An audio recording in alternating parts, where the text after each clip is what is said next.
Internet usage and literacy is growing. More and more people are connecting to the social networks, and there have been plenty of examples how social networking can make or break an identity. With the evolution of ideas has come the growth of technology.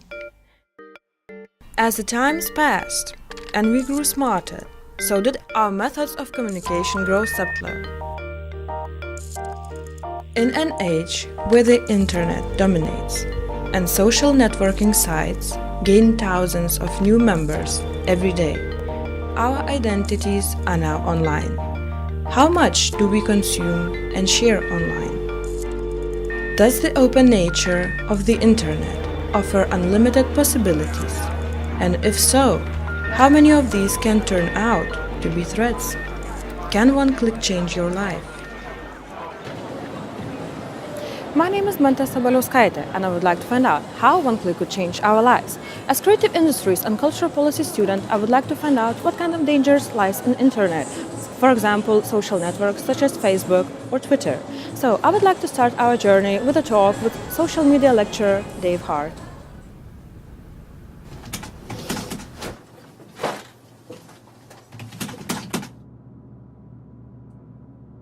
Okay, so there are quite a lot of social networking sites, some of them obviously extremely popular and that we all have heard of and know about, like Twitter and Facebook. And then there's others that are, let's say, more niche and used by a lot less users. I think at first glance there seems to be a massive information online. This explosion in social networking sites, as the popular media would kind of phrase it, isn't the reality for a lot of people. It's actually manageable and quite compact. And if we look at Facebook, for example, people don't have thousands of friends on Facebook. They have quite discrete networks of friends and family. So in that sense, it is manageable.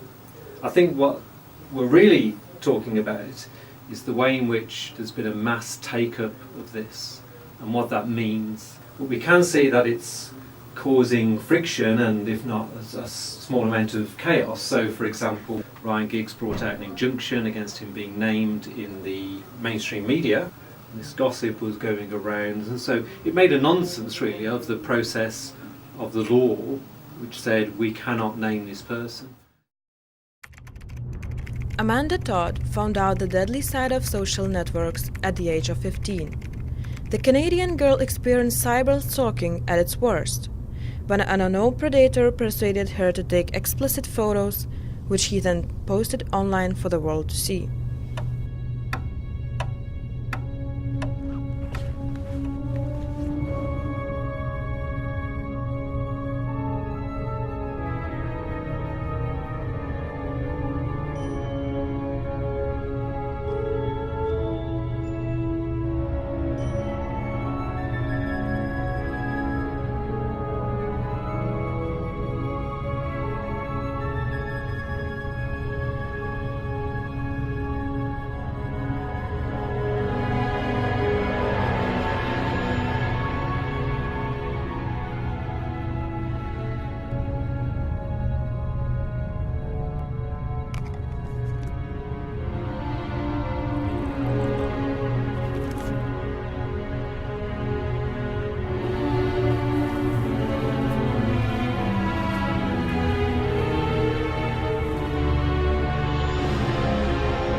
Could you tell us about your experience on social networks, especially on Twitter? I use Twitter quite a lot for both work and personal tweets. And a few years ago, a family friend, Darren Rathband, who's the brother of David Rathband, who was the police officer that was shot in the face by Raoul Moat, actually left his dog with my family when he emigrated to Australia. So this is the kind of the backstory of what happened on Twitter. So I quite often speak to Darren on Twitter and send photos, and we converse back and forth. So they'd obviously seen that I conversed with Darren, and then they started to, what you would term, troll me.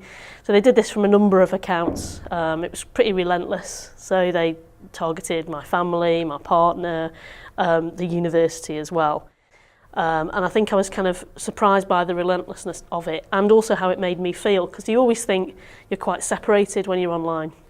And when somebody is trolling you that closely, and they know where you work, and they know where you live, and they know who your family are online, etc., and getting in touch with students, that kind of distance seems to be much smaller. Internet usage and literacy is growing.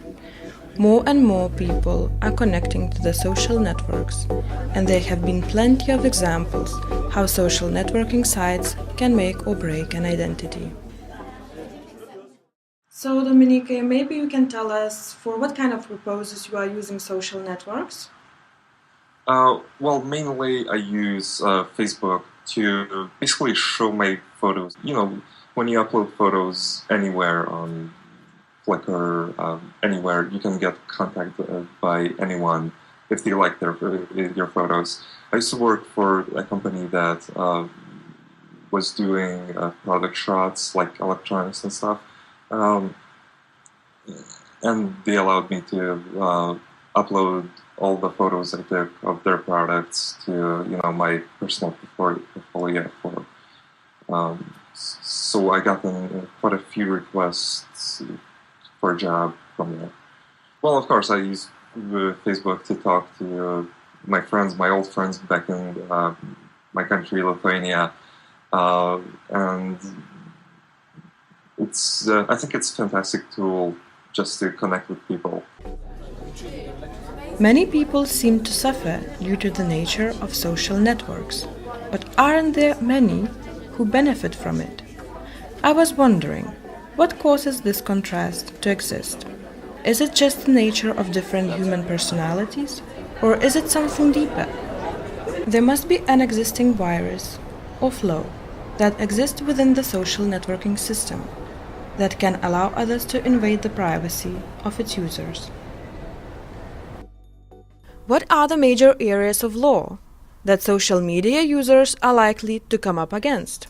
Okay, as it stands in the UK currently, social media users need to be aware of the laws relating to defamation and privacy, and also about the laws relating to contempt when you're sitting as a juror in a trial.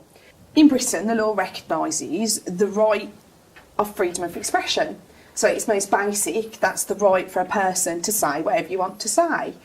But that right shouldn't be totally unrestricted, because if it was, then you could say anything you wanted to, regardless of whatever damage you caused.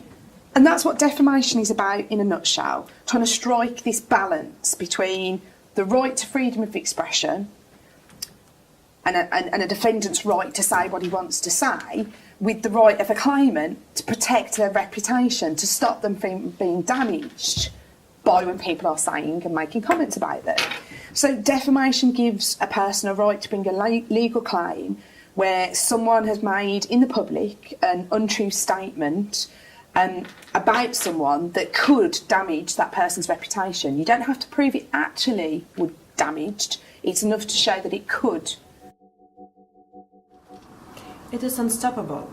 The trend will keep on evolving. We think we know its ins and outs, but how much actually do we know about it? That's the question we should pose to ourselves. How can we safely find our way through the world of the internet? Keep exploring, but keep in mind when you are sharing embarrassing photo or a sensitive comment somewhere on the social networks. It might work against you. On the other hand, it might work for you.